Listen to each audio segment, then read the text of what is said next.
So ayun mga lods, yung mga nagpapa-repair sa akin. So at pagpasensya nyo ako kung medyo matitili yung mga repair natin dahil tambak tayo at ayan, kasalukuyan meron tayo ni-repair. Okay na to.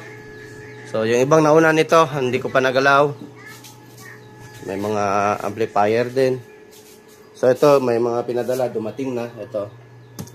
So hingi lang tayo ng advance na pasensya, no? Kung madidelay yung mga repair. So dahil marami rin tayong repair. Pero ito, although goods na yung iba dito, pero may mga dumating eh. So ito, may mga bagong dumating. Tagal na to, at may marami ding pinapadala. Ayan, at saka ay may mga may mga bagong to. So ito yun, mas nauna pa ito sa inyo. Ayun pa ito pa, 4 amp. So andun pa, ang dami kaya pagpasensya nyo na tayo kung madidelay yung sa inyo. At iniisa-isa ko naman. At sana makaya natin ngayong this year. Grabe. Ito pa subwoofer, mayroong mga module. Dami.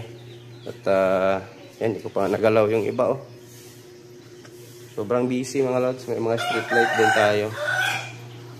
Kaya advance lang hingi lang tayo ng advance na pasensya kung medyo madidelay yung mga nyo. Andun pa sa bodega yung iba. Ang dami po, andun sa bodega. Ayan ko alam kung pwede i-rotate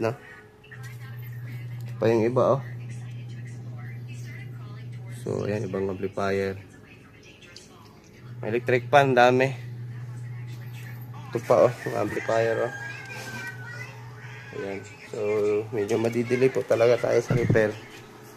Kaya pinaisa-isa ko lang isa lang katawan. So yan lang at sana maintindihan ninyo.